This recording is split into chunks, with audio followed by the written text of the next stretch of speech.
Welcome to Creative Human, where we have deep dive conversations with creative professionals on how to ascend and how to adapt in a changing world. I'm your host, Tom Martin. Today's guest is Troy Beckman of Game Face Films in Minneapolis, Minnesota.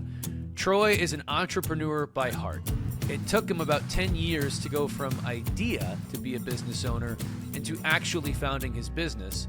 And now a year later, Troy has learned a ton, and he's also built a ton of trust with some very valued clients. One of which decided, you know what, Troy, we're going to go ahead and tap you to go and make a Super Bowl commercial for us. Troy has a lot he can offer in way of advice for young creators trying to go their own way, or generally for anyone on how to build trustworthy, meaningful relationships. I hope you enjoy this conversation. Troy Beckman, you are Game Face Films, and you're the owner of Game Face Films. So glad to have you on, man. Thanks for being a part of this. You and I have connected in the past. We've talked a lot about not just creative, but also like business building. And you were such a great outlet for me as I transitioned into a freelance role and business owner myself. So your prize for being a good person is to be now thrust into the hot seat of the Creative Human podcast, which you also volunteered for. So Troy, it's great to have you, man. And as always, we start off the show with the very first question, big picture. What makes you a creative human? Well, first off, thank you for having me. I mean, the amount of people that you've had on here, it's really cool to be a part of that culture that you're building. So I just want to say that first and foremost. You do an amazing job on this podcast. And then I'll say what makes me a creative human, I would say, is I'm genuinely interested in people, and I love telling their stories. I think everyone has a unique route in life and things that they're interested in. And if we're talking like brands specifically, a lot of them don't know how to speak about themselves, or they don't know in which like outlets in which they can. So being that partner where you can help give them that voice, I think is really, really cool, and something that not a lot of professions have.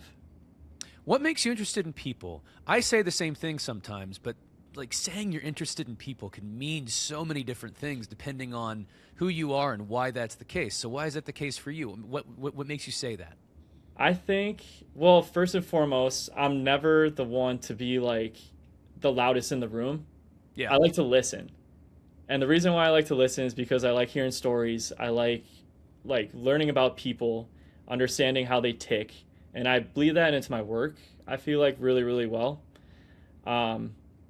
If we're kind of conversation, if we're at a table of 16 people, I'm the last one to talk, but I feel like when I do say something, it might mean a little bit. I've never been the most outspoken or anything like that, but I just enjoy learning and being a part of just like a group of people who are smarter than me, because I don't feel like I'm ever the smartest in the room. So if I can learn a little bit along the way, it's a good day. I feel like what we share in common is an ability to talk to people, but not necessarily a preference to be the loudest person. And yeah, I saw a quote recently from John D. Rockefeller that was like, if I'm talking, I'm not learning. And if there's an opportunity to be quiet and just be the one who's in the room, whether it's like a meeting or whatever it is, it's your opportunity to take in what others are doing. And then when you speak, you make it count. I first would love to zoom out and just give you a chance to tell people what you do and where you are. And I guess I'll volunteer that you're in Minnesota, and I'm wearing a beanie for that reason. This is an homage to the Great North. But tell us what Game Face Films is and kind of what your primary focuses are on a regular basis. Yeah, actually, this podcast and you interviewing me came at a great time. My 1 year anniversary of being like full time with Game Face Films was yesterday. Let's go. 1 year. Longest year of your life or shortest year of your life? It feels long, but short at the same time. When you're in it, it feels like every day is just like a grind. But taking a step back, I can't believe it's already been a year. It's nuts. So crazy to think that it's already been a year, and it's been awesome. I work with brands all across the board. I don't have a niche like a lot of people do. I'll work with like athleisure brands. I'll work with restaurants. I'll work with sports. I'll do corporate stuff all across the board. I just really like providing value for people who I really care about and who are genuine about kind of raising the bar on what they want to do as a business. I don't gravitate towards businesses that kind of want to do status quo. It's more so businesses that maybe have stalled a little bit, or they see competitors and they want to reach new heights that they haven't been to before. So my background is in sports, similar to you, Tom. Doing the hustle and bustle, working with college athletics, professional athletics for like 10 years.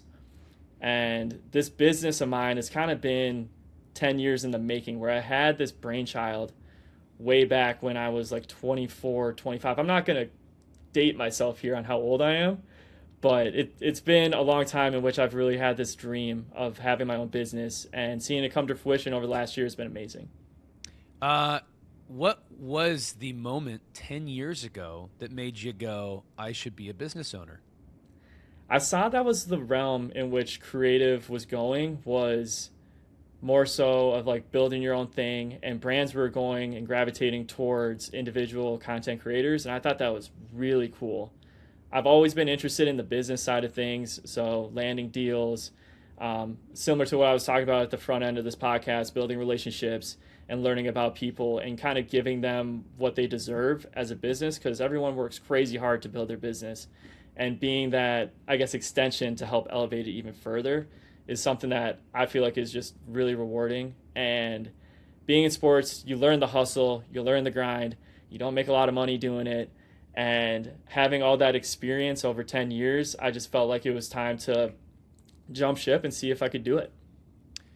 You say you don't specialize, and I think that is an earned ability to be able to say, I can kind of do whatever. And some people love to specialize. Some people love to say, I'm the best at this thing because I only focus on this thing.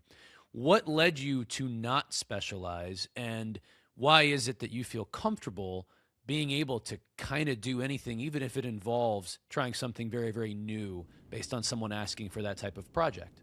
That's a really great question, and that's one that I kind of struggled with when I was building out exactly what clientele I was going to go for initially. And the mantra and kind of like one of my values as a company is I want the companies I work with to succeed. And at the end of the day, if I'm working with multiple like restaurant families or enterprises or something like that, or if I'm working with a bunch of athleisure brands, if I'm helping multiple brands in the same area win, like that doesn't seem right to me, to build like unique relationships for companies who are competing against each other. So I don't know, that just doesn't seem right. You feel intrinsically tied to the mission. It's not a vendor and whoever's hiring you relationship so much. It's if you are going to work for someone, like you're kind of all in. 100%. I feel like, honestly, Tom, that's the way that I feel relationship building when it comes to being in our business is going towards, because you need to have those authentic relationships in order for them to trust you, beyond them hiring someone full-time or having a different vendor come in. Like, you need to have multiple touch points a week. You need to kind of like bleed that company and the culture almost to a fault. And I feel like I gained that in my sports background with when I was working with Louisville men's basketball, for example. Like, you're all about that team. That's all you want is for them to succeed. So if I go into Unreal, one of my clothing brands that I work for, and I say, I want you guys to win at everything you do, but then I go to a different company in the same realm that they're in, like a competitor, and say the same thing, it just doesn't feel right. That is the definition of what's not a transactional relationship. That is a relationship where it's like a part of the team. And I think there are those brands and those, those companies that say, hey, we want someone who feels like an extension of us. Even if we're not going to do salary and benefits, it actually still feels like they're a part of what we're striving for. You mentioned Unreal, and I want to talk about the unique relationship you have with them. Because you and I, back when I was at Let It Fly Media, we had a conversation, and this was one of the first things you mentioned is like, I've got this great relationship with Unreal. I think you shared a brand video that you did for them, and I saw it, and I was really impressed. And I think I probably underestimated the just how great the relationship is and how unique the relationship is with Unreal. And I think a lot of folks in the freelance space could stand to take something from what you've been able to build. So if you could just detail how that came together, what you offer and do for them, and any great takeaways that you've kind of learned about building a relationship like the one you have with them. I'll talk about Unreal all day, every day, because they are the best company to be a part of. They are the nicest people. They're doing amazing things. I think they donate 30% of their profits every year to charity in some 30%? capacity. Yeah, like they're Wow. doing some really cool things beyond just making awesome clothes and doing, eye-catching things on social media.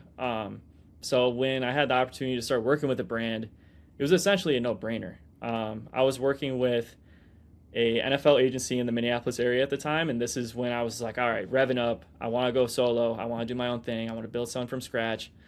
So then I reached out to their marketing coordinator at the time. Her name was Kelsey Brum. I went to high school with her, and it was a relationship that we were really good friends in high school. We had overlapping friend groups. She was a grade younger, so we weren't hanging out every single weekend. But she went to college, I went to college, and then I ran into her at a Thielen Foundation event. And this is, like I said, around the time in which I wanted to go on my own. I texted her after the fact. I said, hey, I'm looking for some projects. You guys have anything? I love your brand. I think I could do a great job. I didn't have any sort of like brand portfolio experience, so this would be really, really good for me when I pitch myself to other companies throughout the area. She was like, okay, I think we have this, project coming up. I'll send it your way. See, tell me what you think. So I ended up being their brand anthem. And I don't think they really understood how big of a deal that was to like a 10-year brand anthem of this company that's pretty much skyrocketing at an exponential rate.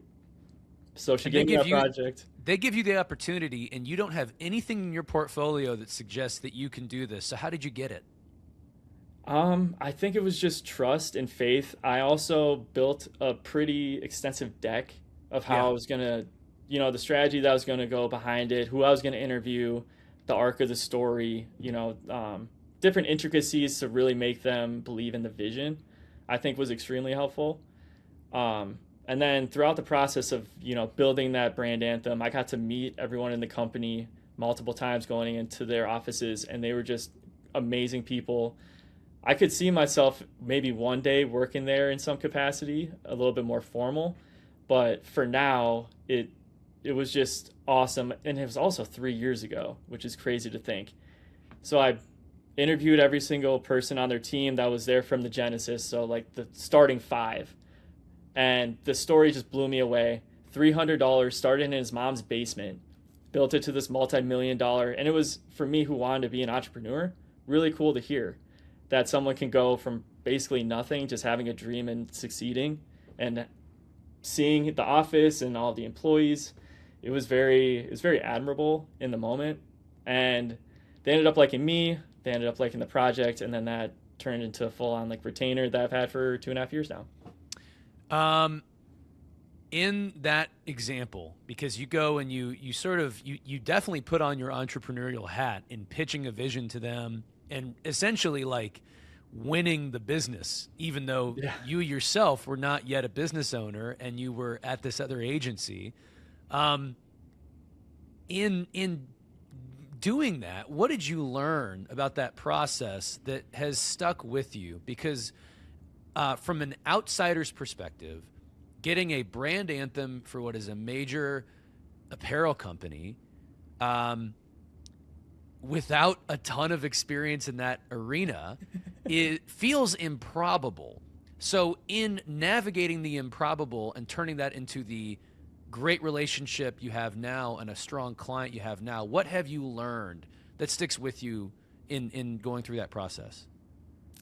I think, you have to do your research. You have to know the company inside and out. And that's why when I said earlier, you have to have multiple touch points. You have to go in their office. You have to shake hands. You don't just know the marketing people, you know the sales people. You have to know Coop, who's doing the embroidery in the back. You have to know the people who are pushing the product in the warehouse, because that makes me stronger as a storyteller. And then that will help my company out when I delegate tasks to other people in my company. so that they can also try to reciprocate that type of energy when it comes to like being a part of the brand of Unreal. I think that in itself is invaluable. How much are you thinking about gear and picture quality and lighting? And how much are you thinking about everything you just mentioned when you're working, not just for Unreal, but for any client? Because I get the sense that you focus even more on the people and the strategy Hmm. and the story more than a lot of folks who also shoot. And I'd be curious to know why you think that way. I think, going through the ringer that was college athletics, I was kind of like built to be able to light and be able to find cinematic angles with the camera pretty well when it comes to just like run and gun style.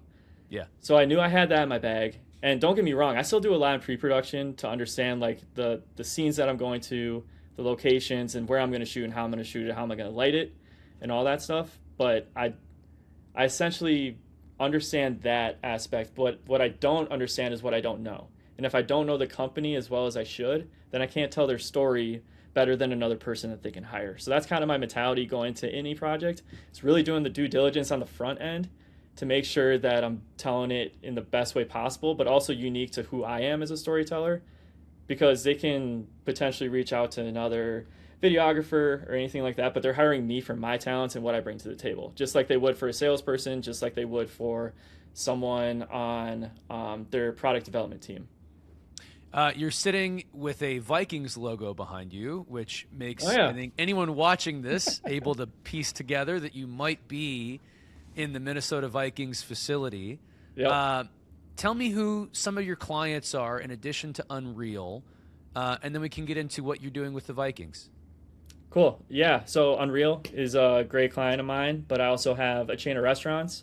I have Famous Dave's, Papa Murphy's, Village Inn, Granite City, which is more kind of like Midwest focused. And then I have the Vikings. And then along with the Vikings, I have the Vikings cheerleaders.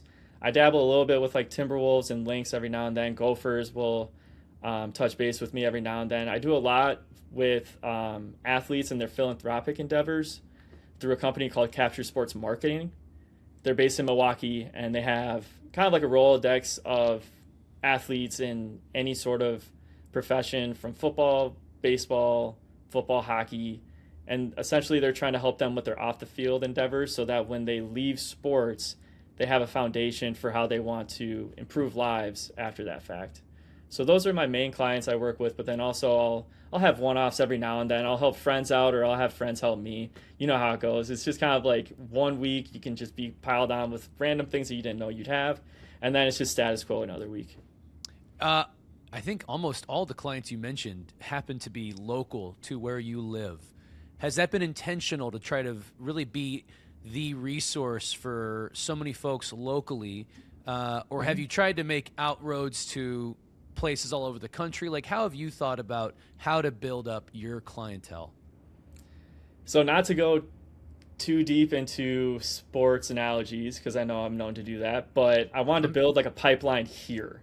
You know what I'm Okay. saying? Yeah, yeah. Like I Recruiting. I wanted to love it. build like my recruiting pipeline here first, cost effective. That's where my resources are. That's where kind of everyone in my Rolodex lives right now. That was year one, and year two, my hope and my dream is that I can expand my network out a little bit further, not too far. I still want to keep it pretty condensed because I only have as much time as there is time in the day. So if I travel a lot, then I can't be here to show face with my clients and serve them to the best of my capabilities too. So I want to slowly kind of build this thing and build out towards Midwest and then further. I don't know. You mentioned analogies. I don't know if this is a good analogy, but I'm going to throw it out there. Let's hear And it. this is as someone who lives in New York and thus sees a lot of people walking their dogs. But have you ever heard the idea of the dog sort of gives you some hints and some insight into who the person is? Dogs reflect their human owners sometimes. It's like, oh, the way that that dog is groomed, the way that they are way too overdressed. Like the dog has like a sweater on that's like $50, whatever. I think there's some truth to that. Is there truth to the idea that clientele reflects the freelancer or the business owner, because I Yeah. feel like you have there's just so much of you and your personality in your work with your clients. Unpack that. Am I onto something there or not? I think so. Also, have you seen I Love You Man, I have seen I Love You Man, the even movie? recently. So they call them Bowsers. Remember when they're walking down the boardwalk? That's why I call people who look like their dogs Bowsers. Yes, That was yes. the first thing I thought of, and I think there's a lot of truth to what you just said. I feel like with any company, like you look at their portfolio and you say, "Do I see myself in their portfolio?" Hmm. So when companies reach out to me specifically, or anyone else that works within my company, I guess my company as a whole, they look at my portfolio and they say, "Does my company fit within this kind of like box?" And I like to think that my box consists of energy, enthusiasm, and competitive mindset. So if those three things work within any company that's reaching out to me, I think we're going to be a great fit. If that company doesn't have those same values along, maybe they want to stay status quo, maybe they're doing things when it comes to storytelling that I don't necessarily tap into, then it's just not a good fit. But I do think the ones that I do have, there is a sort of like organic relationship when it comes to the content that we produce for them. Have you ever taken on a project and said, I, I don't want to do that again? Or I Yeah, don't want to work in that capacity again. You don't have to name any names, but just have you ever found something you go, even if they called me again, I'm not sure I would. yeah, yeah. It's happened quite a bit actually, and that's just part of the growing process. I mean, 100%. I've had jobs like that too, where I've been at a job for like 1 or 2 years, and I'm just like, this isn't it. I got to get out of here. But I mean, you don't know what you don't know, especially when you're young.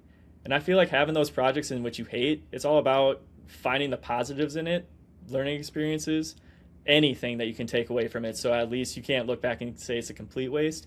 Whether you learn a different skill, whether it's a different storying technique, whether it's a different way to color correct, anything Mm. like that, or maybe it's a relationship that you build within that company that doesn't come to fruition in a different capacity until later on.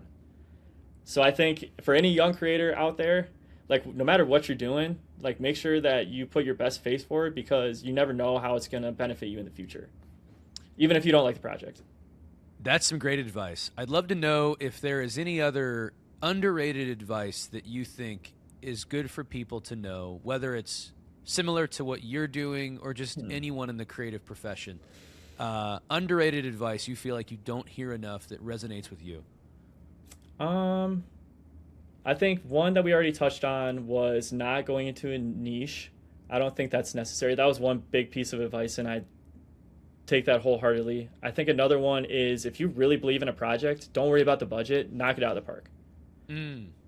Like as long as you have the means to do so, I would say even go a little bit like in the negative on it. But if you think it's something that if you plant that seed, it's going to grow something massive, don't worry about taking a loss for a specific project. I've done that a couple times and it's worked out pretty much every single time. As long as you have the means to do so, knock that thing out of the park, show people what you're capable of because people are going to notice. It's a scary proposition for people sometimes. I It's know. it's it's a bit similar to like never take an internship for free. And I don't think anyone who's ever given that advice has ever benefited from something unless they felt they were paid exactly for what they did. And I don't think that's a reasonable way to live. I think there's so much you can gain from being around the right people in the right situation. If it has to be a free internship, it's up to you to judge the value of that. Yep. And likewise, you gave me this advice when we were catching up a couple months ago, and there's a project I'm taking on right now where I'm like, this is exactly what I want to do. It's Hmm. exactly what I want my portfolio to feature, and I think it'll wind up coming in significantly less than I would like to price for it. I don't care. I can do it. I've assessed the numbers, and I'm happy to basically put that to bed and not think about the money anymore and be laser focused on how awesome can this be and how can we accomplish the client's goal.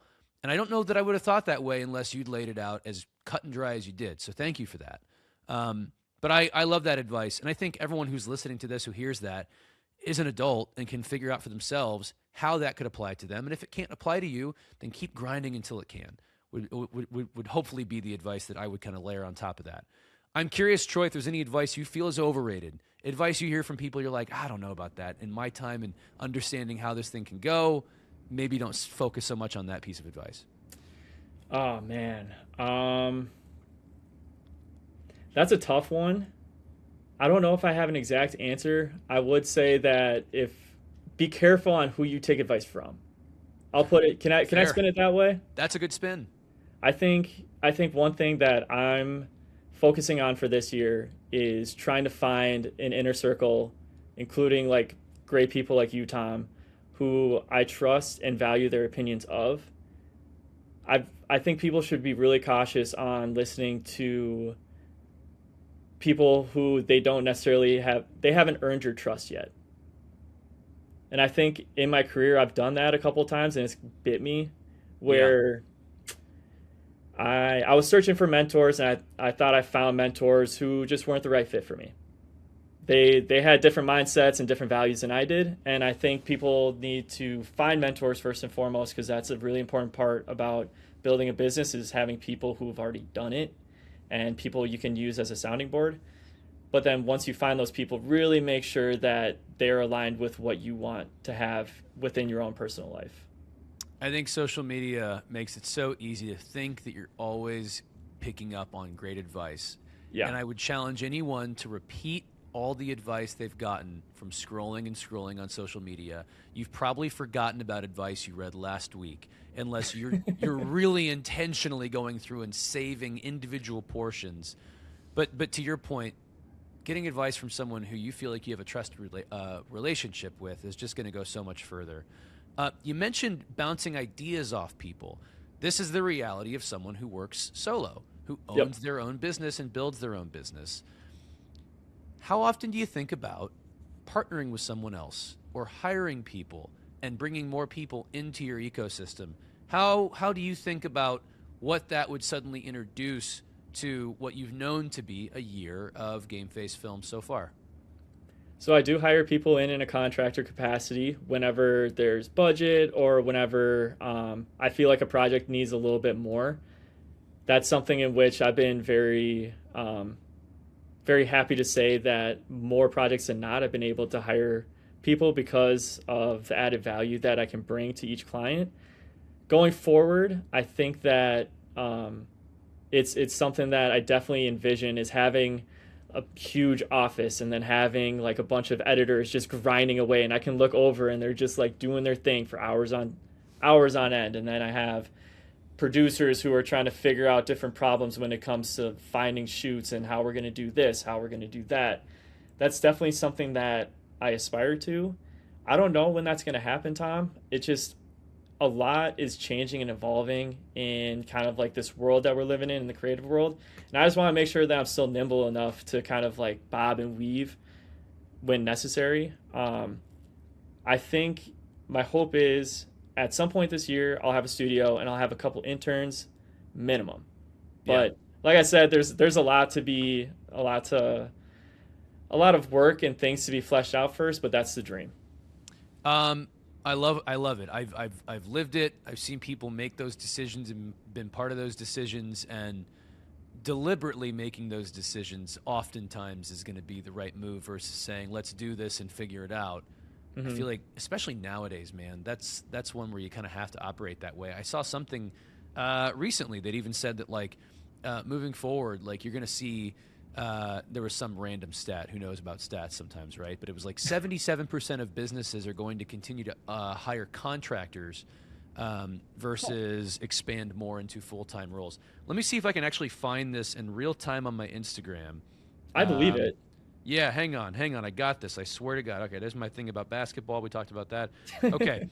Tom's a hooper, everyone. Tom's a bucket. Come through if you're in Brooklyn or Manhattan. I would love to hoop with you. 77% of companies will be contracting freelancers over full-time employees in 2026. Again, what does that stat mean? I have no idea. All I will take from it is that someone decided a stat like that should be looked into and potentially exist. So that's how I think about it, though, with increasing ability for individuals to spread themselves out without feeling too spread thin. AI being such a part of that, but not just AI. Yep. That's where I feel like it's hard for me to say, let me leap to bringing more people into this when I don't even know why I would need to yet. And I'm not sure that I do need to. So I hear you when you talk about just deliberately thinking that through.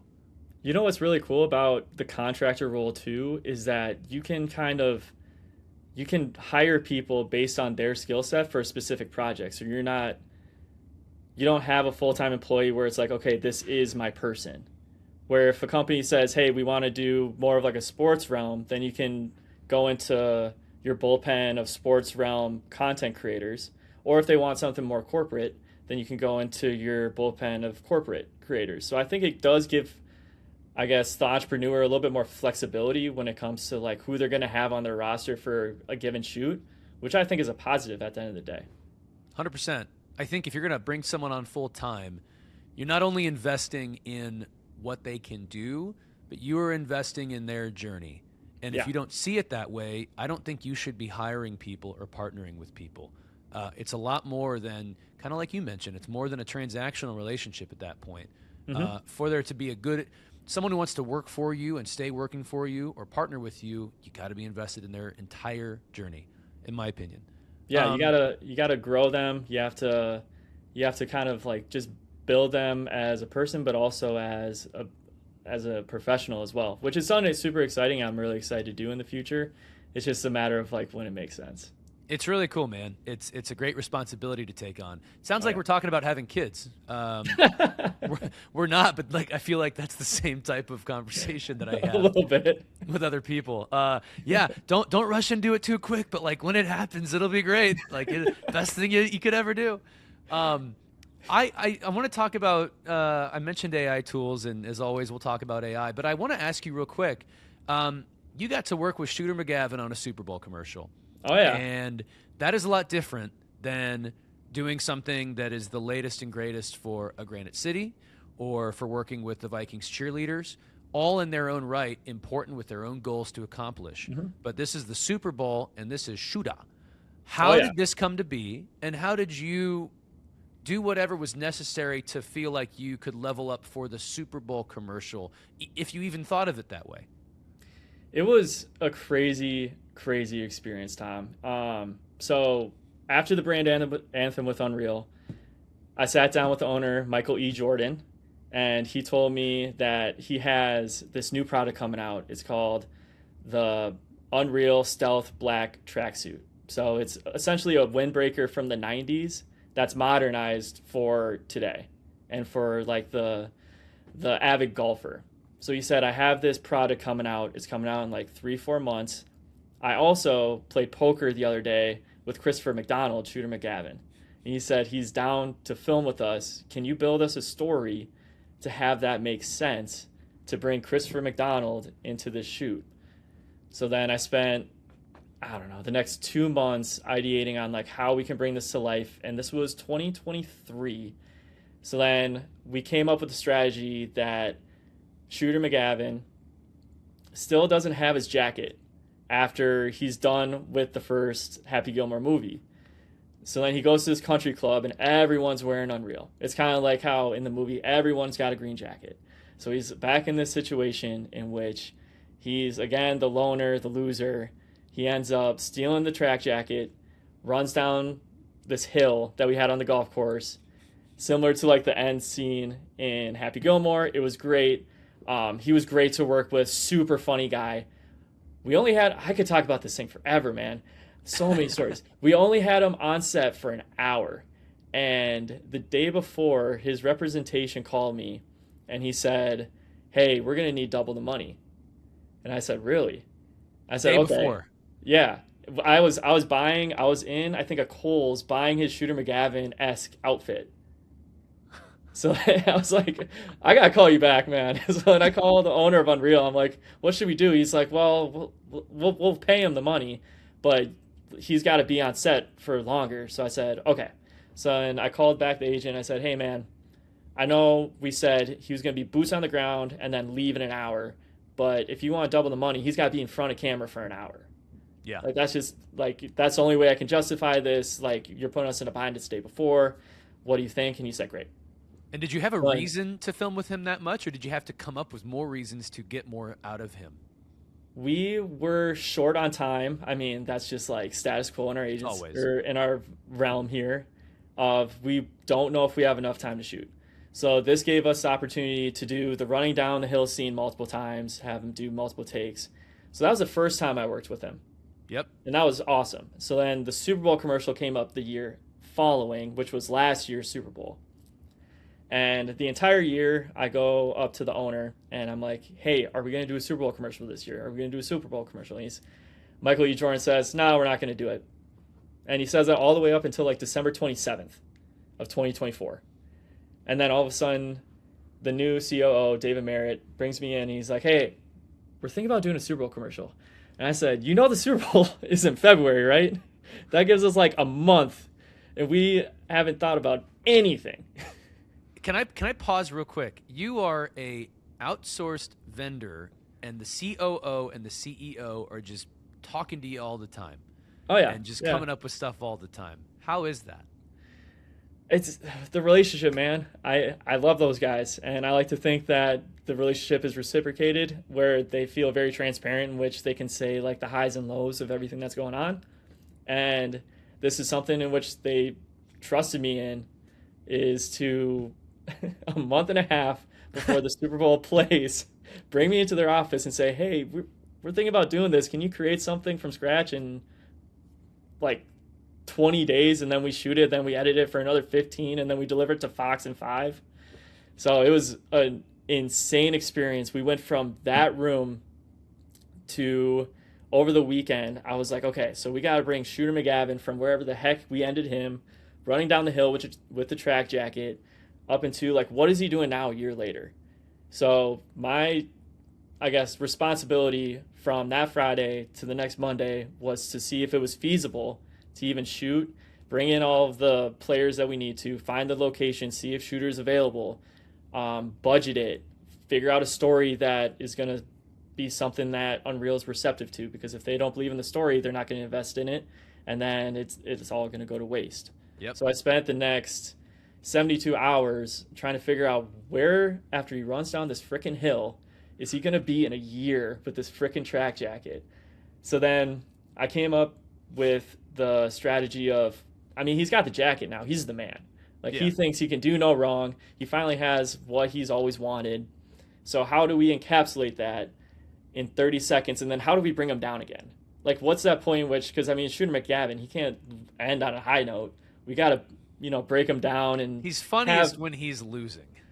he is. And so we needed that really, really, really bad. And he's really good at losing too. I love Christopher. He's awesome, and I hate to say it, but his acting when he's kind of like the person who doesn't come out on top is brilliant, and he does a genius, amazing job at it. So we came up with, he's in a bar, he's amongst all of his people. It's almost like he's on the 19th hole. He referenced it on the earlier video in 2023. So now he's on the 19th hole. He's after a round of golf, he's got the jacket around his shoulders. He's walking through the bar. Joe Mauer's giving him a nod. Cute girls are like looking at him up and down. And then he gets to the end of the bar and he realizes there's people that he's never seen there before. And he's like, "This is my bar. I gotta go introduce myself because I'm the man now." So then he goes over, and John Randall, who's a Hall of Fame defensive tackle for the Vikings, is behind the bar. We put him as a bartender, and he was so funny at it. He had a cigar in his mouth. It was amazing. So he hands him a martini. Shooter McGavin goes by, and he introduces himself. He realizes that the people at the end of the bar have new Unreal kind of like garments on, the 2025-26 collection. And he realizes he doesn't have the latest and greatest like green jacket anymore. And then all of a sudden his world kind of like spirals down. Everyone else in the bar realizes that he doesn't have the latest and greatest anymore. So maybe he's not as cool as he thinks he is. Everyone else gravitates towards these new popular members at the end of the bar. He walks away and is just defeated again. And it got rave reviews. On top of everything, why we make content for our clients is to generate revenue. And it generated a ton of revenue for Unreal for that commercial spot, in which we repurpose into different advertisements across YouTube, and then also, just like commercials as well throughout the next like 3, 4, 5 months. I think there's even some still running now. So it was really rewarding to see what we could do in a month span of shooting that, finding locations, getting Joe Mauer, getting John Rando, getting Uriah Faber, who is a UFC Hall of Famer, in the building within a 2-week span, shooting it, editing it within a 2-week span, delivering it to Fox, and then seeing it come to life on screen during the Super Bowl was something I can't replace that feeling. It was so cool. Where were you when you watched it on TV? I was at a friend's house, just having to get together. I tried to keep it low key. Like I said earlier, I don't like to be the center of attention, but I did mention it. Like, yeah, like I have a commercial coming on, and when it came up, everyone was like, "Yeah, let's go!" And I was a little embarrassed because, like I said, like I'm not one for the attention, so I was like, "Yeah, woo!" It's like you got like drafted. Everyone's like around the TV like a draft party. Yeah, like I didn't know how to feel because obviously I felt really just kind of like really appreciative in the moment and just like really happy for everyone else because it wasn't just me at the end of the day. There were so many people at Unreal who played a huge role. And then we also had a company in town in which we outsourced. It's called Capture Film Co. They're based in Minnesota. They did all the shooting and they did all of like the production work where I was the creative mind behind it, kind of like delegating tasks and being kind of like the puppet master in a way. And they just knocked it out of the park. And without them, that wouldn't have been possible. So just reflecting back on everything after that commercial played of like who was responsible, the time in which it took, the courage and just the belief in me in order to do that was, I don't know. I'm blown away. It's really cool. I was going to say, what does it mean that they came to you? Even if you're there all the time for all the things that you do, you could justify if you're removed enough and you say, well, it's the Super Bowl, we better go hire some big Super Bowl commercial company. But they instead said, hey, Troy, take us there. What did that mean that you had that trust? Man, I don't take it lightly. And I hope that I repay the favor every single day that I work for them. I'll put it that way. Like, it's not something that is kind of like, I'm done, I did my thing, like Super Bowl commercial was great. I want to return the favor every single day with the hard work that my company puts in. And I believe in that company just as much as they believe in me, which is, the fact that they came to me over any other content creator, any other big budget company, because there's a ton in Minneapolis. There's a lot of agencies that they could have reached out to who've done it like 3, 4, 5 times over. Yeah. It was a springboard in my career. And I have them to thank for a lot of different things that have came about in my career because of the projects that they've given me. It's very humbling. It's really hard to put into words. I guess the owner likes to say it's unreal. I'm sure he likes to say that. That adds up for me.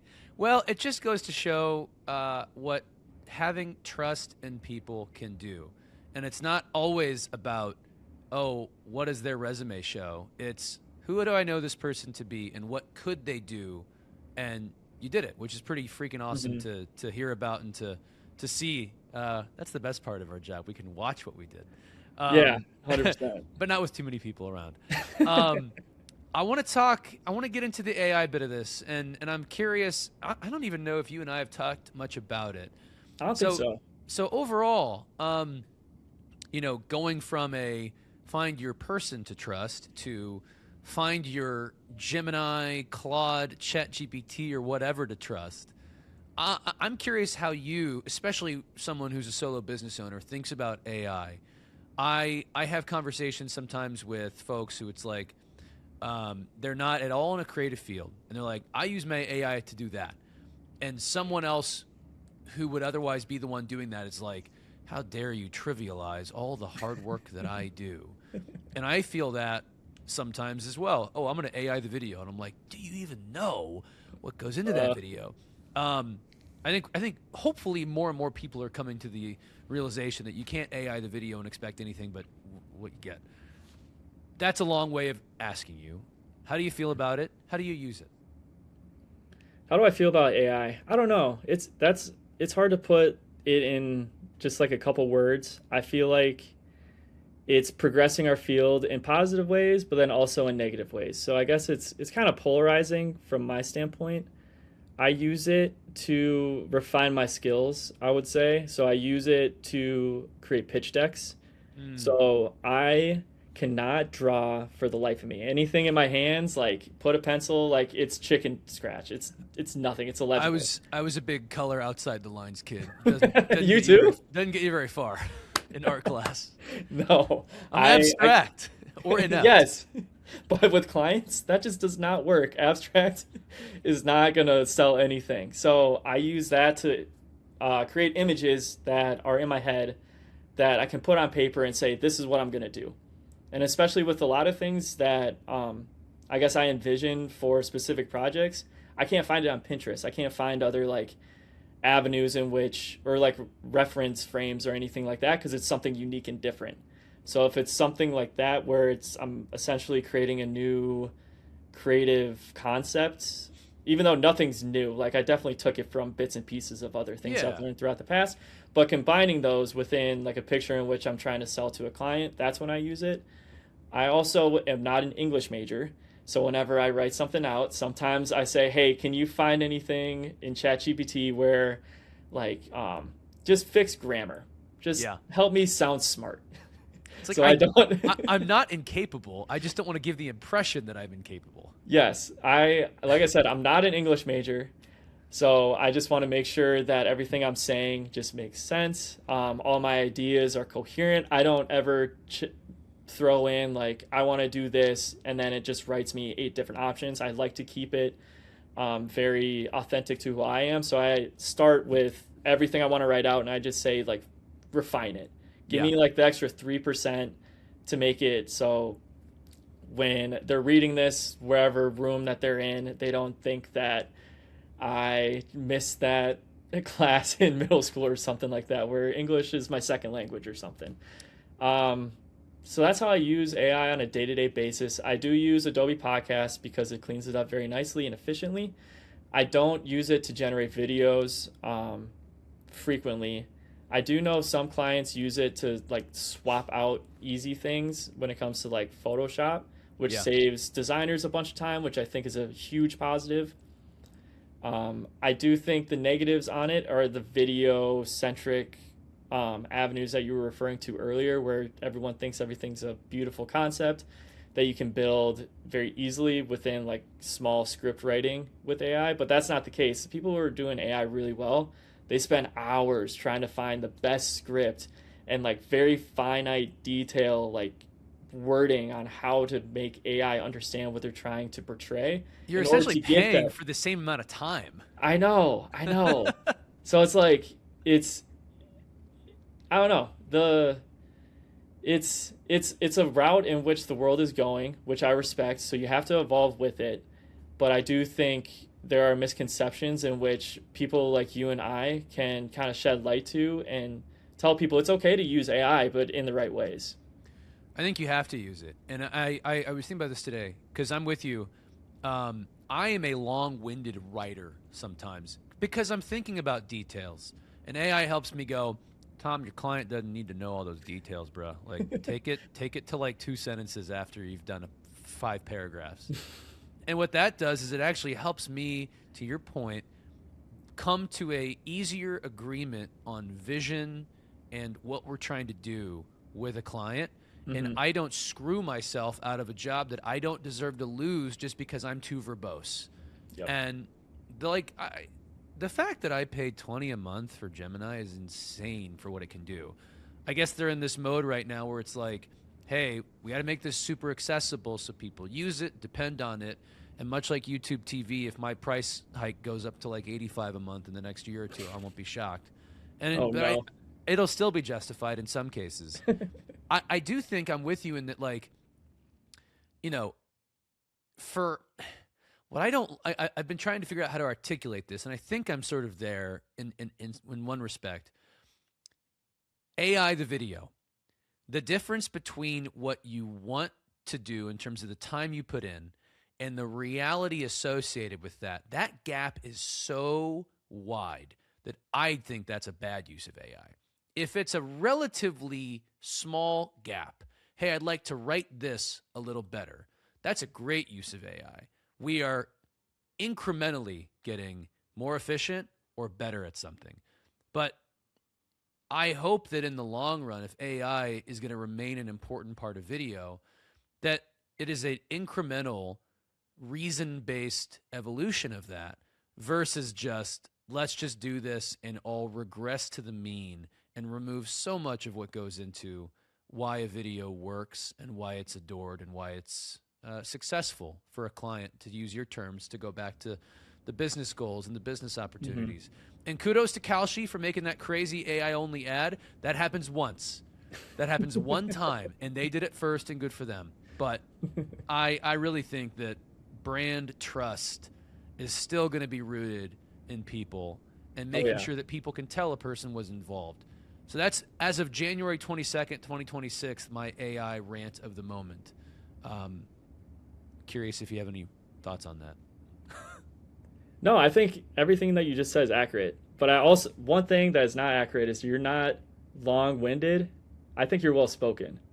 You haven't read my emails. That's what it is. I guess you haven't sent me an email yet, but you're very articulate, and you do a really good job in this podcast, man.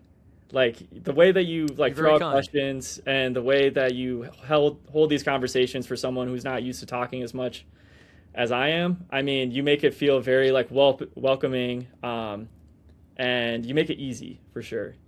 You're very kind to say that. I love Dan Patrick, and I listened to him growing up, and Dan Patrick asks short to the point questions. And when I was in TV, I always tried to kind of exude that. So if you're trying to ask better questions as an interviewer or podcaster, I suggest listening to some Dan Patrick. Any other thoughts on AI, Troy, in terms of your interest in where it's headed, how it is interfacing with what you encounter on a daily basis? Any other, for those who are not seeing what you see every day and thinking about what you think about every day, any other things that touch on AI and where we're going?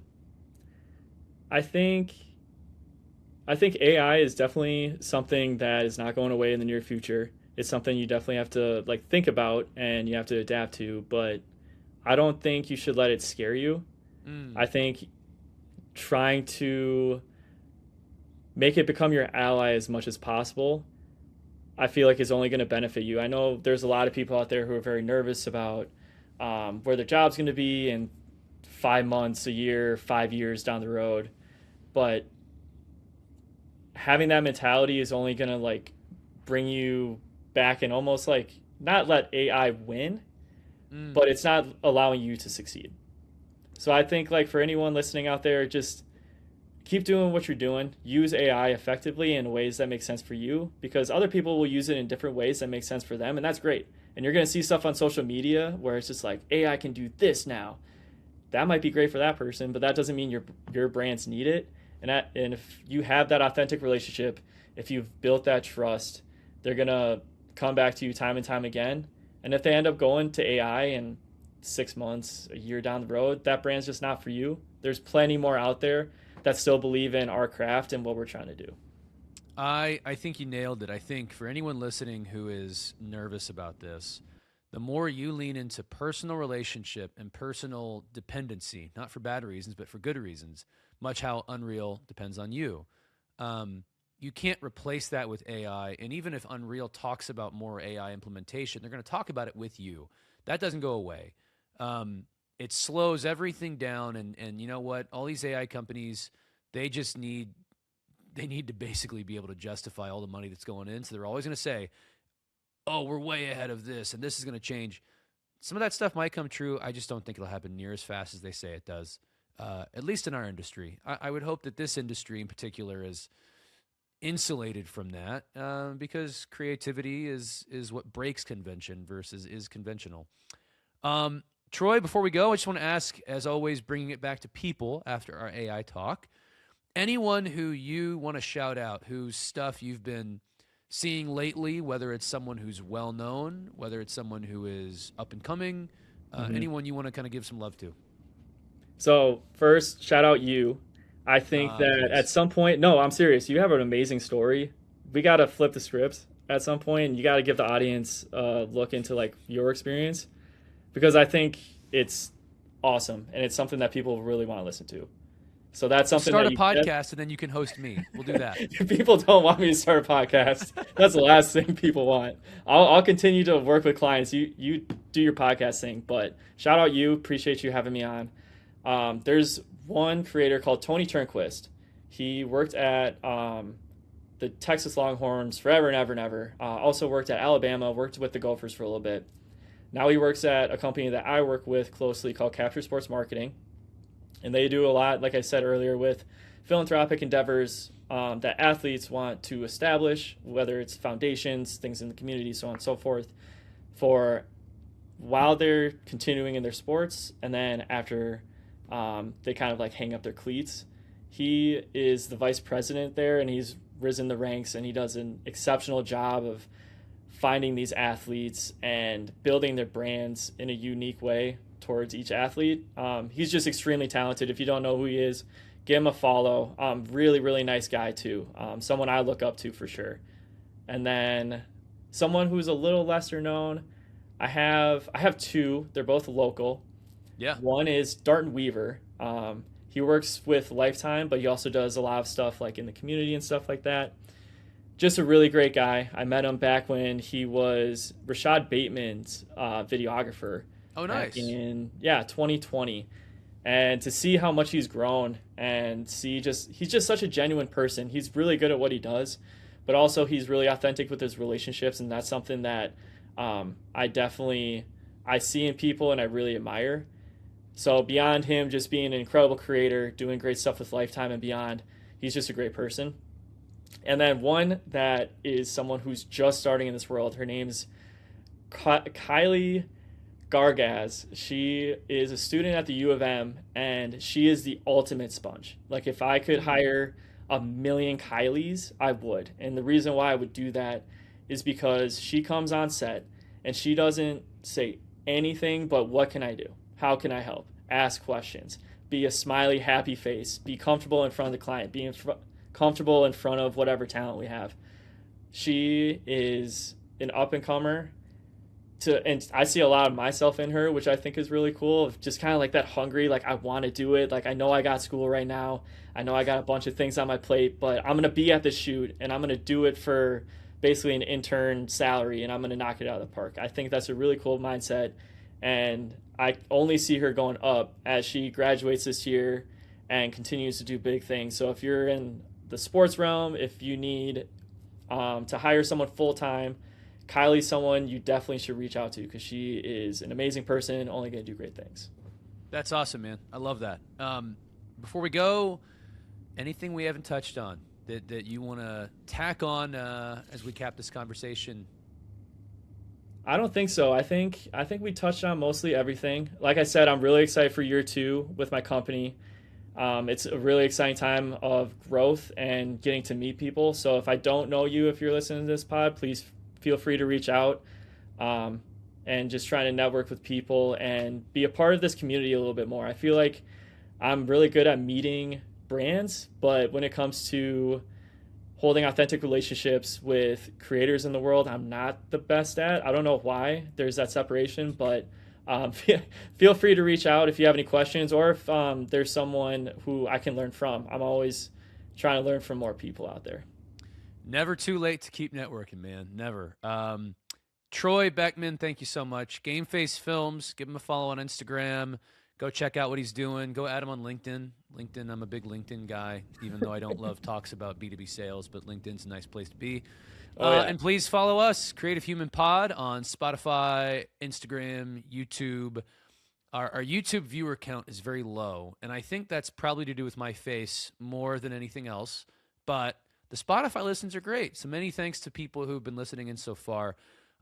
Troy, it was a pleasure. Look forward to more conversations offline. And thanks so much for sharing your knowledge, your wisdom, and your experiences here. Appreciate you, Tom. Thanks again.